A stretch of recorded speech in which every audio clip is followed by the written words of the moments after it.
Israel has launched more airstrikes into Lebanon after allies, including the U.S. and the EU, called for a temporary ceasefire. Israel's aerial bombardments have claimed more than 600 lives this week. Israel says it's carrying out precision strikes against Hezbollah militants. Israel's army chief has said that preparations are underway for a possible ground invasion. Let's cross over to Beirut, where our bureau chief, Mohammed Shreta, is joining us now. Mohammed, what is the situation like in Lebanon this morning? It's a morning for a country at war. That's the situation. That's the general mood here in Beirut. The main streets are almost empty, and that's very unusual for a Friday. But the internal neighborhoods are very crowded due to the tens of thousands of refugees who have fled their homes and are renting apartments here in the capital or staying at family and friends. Everyone is anticipating the latest developments on the front line and how this may unfold. People yesterday had hoped that a European-American proposal for a ceasefire would bring some stability and people could take a break, but that is obviously it still seems to be far-fetched, at least for now. As the military confrontation between Hezbollah and Israel keep growing on the border. Israel's airstrikes have also targeted locations in Beirut, and as you say, tens of thousands of refugees have come into the city. How is Beirut coping with all this? Well, personal initiatives and volunteers are working round the clock to fill in so many gaps that the government couldn't manage to fill for so many reasons, but mainly the lack of preparedness and readiness to take in this influx of refugees. So individual and collective efforts are trying to offer accommodation, food, and basic needs for the people who have fled their homes in the south and in the Bekaa region mainly. This really shows some sort of solidarity at this levels on the human aspect, as the country is really very divided on the political spectrum, and this war is further dividing the Lebanese when it comes to big strategic decisions. But the priority now is to help the refugees. What is the militant group Hezbollah saying about the possibility of an Israeli ground invasion?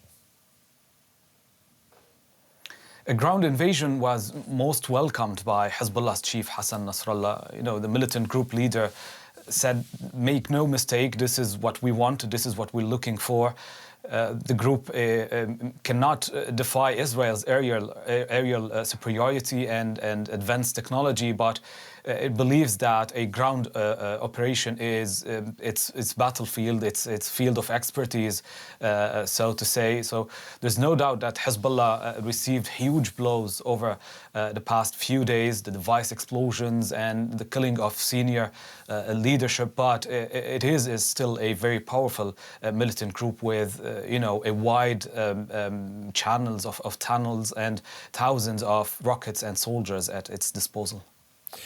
Mohammed, thank you very much for your reporting. That was our bureau chief in Beirut, Mohammed Shreta.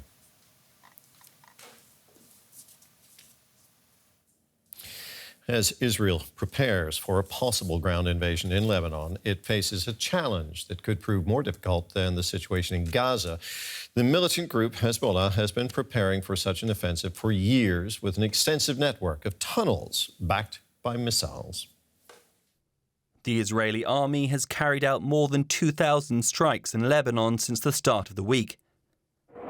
But it appears no closer to stopping Hezbollah firing rockets over the border and allowing northern Israel residents to return to towns like this one that have been almost emptied by near-daily attacks.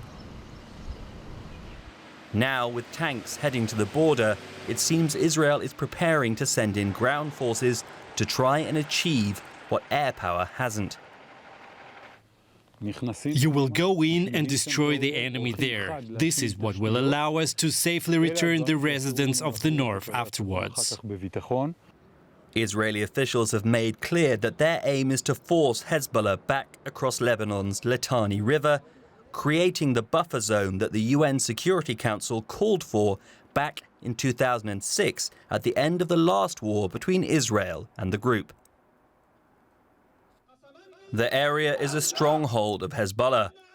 While the group has been weakened by Israel's killings of senior commanders, it is still thought to have between 40 and 50,000 fighters, as well as an arsenal of 150,000 rockets.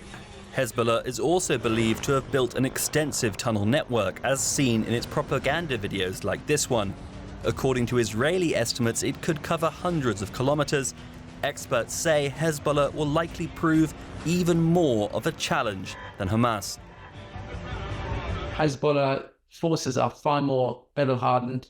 They are much more sophisticated in terms of how they operate, more independently, because they operate also like Hamas in a way. But obviously, Hamas has never been in this high-intensity combat before. Most of the Hamas forces, Hezbollah has. While the IDF has obviously prepared for years for this war, they do know how costly it's going to be. But the Lebanese people will also be forced to pay the price of any ground invasion. Last week's attacks have already killed hundreds, while tens of thousands more have fled from their homes in southern Lebanon in search of safety. Those who have made it to shelter, like here in Beirut, have little faith in the prospect of a ceasefire. Clearly, Israel is lying. For a whole year, they have been talking about a truce in Gaza, but it has not happened. A truce isn't enough for us to return to our homes because it lasts for a short time, then we'll be displaced again. We want to return to our homes permanently. With Israeli forces conducting exercises close to the Lebanese border on Thursday, those who have left their homes behind can only wait and hope. For more on this, let's talk to Marina Miron. She's a military analyst with the War Studies Department at King's College London. Marianne, Israel is apparently preparing for a ground offensive inside Lebanon. What arguments does it have for launching such an offensive now? Would you say it makes sense for Israel militarily? Good morning, Terry. Well, that's a very difficult question to answer whether it will make sense for Israel, and I'll get into that. However, now, from the Israeli point of view, the intensity of the fighting in Gaza has reduced. Now there is this growing threat and a unique opportunity to weaken Hezbollah, especially after the attack last week. And therefore, Israel sees it as an opportunity during which Hezbollah is slightly disoriented, I would say, to push the Hezbollah fighters back and to create that buffer zone. So air power here is not sufficient because it has to be supported by ground maneuver. And we're seeing that despite the fact that Hezbollah has suffered damage from the walkie-talkie attack, it still shows its capabilities, and it can still strike Israel, especially in its economic centers. So Israel thinks air power alone will not be enough to push Hezbollah back. It has to be supported by ground forces. Now, Israel is already heavily committed militarily in Gaza in the south. Does it have enough capacity, Marianne, to fight a two-front war? Well, on the military front, that is the first question. Can Israel fight a two-front war, and what it might look like? Because the operational plans would be to push Hezbollah back and then possibly hold that territory. In such a scenario, yes, but this is not how things might work on the ground. And we have to take into account that Hezbollah is not Hamas. Hezbollah has been preparing for this kind of war with the IDF since 2006, and they are considered to be one of the most powerful and sophisticated military groups, supported by Iran, having some 100,000 missiles and rockets, including precision-guided missiles. They also have an extensive tunnel network, as we've heard. Therefore, if Gaza is an example of how this operation can go, then Israel would be in for a long war. Militarily, it will be difficult to sustain, but not just militarily. If we look at Israel's economy and how long it could survive, basically the economic prospects for Israel are not great, especially if Hezbollah escalates its attacks into Tel Aviv and Jerusalem, the Israeli economic centers. And of course, Israel would be very much contingent on the help of the United States. Therefore, there are a lot of different variables which we don't know the value of in terms of how much support Israel will be receiving. Therefore, it's impossible to answer whether Israel is actually capable, because that will depend on several factors, not least on Iran's involvement, on the involvement of the Houthis in the Red Sea when they see Hezbollah being pushed back.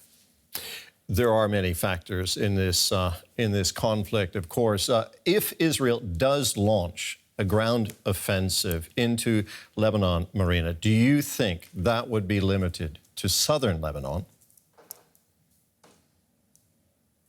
It depends on what Hezbollah does. Because for Israel, of course, it would probably make the most sense to limit it to southern Lebanon to achieve its military objectives, as Israel has stated. But unfortunately, I don't think it will be the case. And I think that Hezbollah will seek retaliation. And we're still expecting a response from Iran. Therefore, I think it might blow up into a wider Middle Eastern conflict. Marina, thank you very much for talking with us today. That was military analyst Marina Miron. Thank you for having me.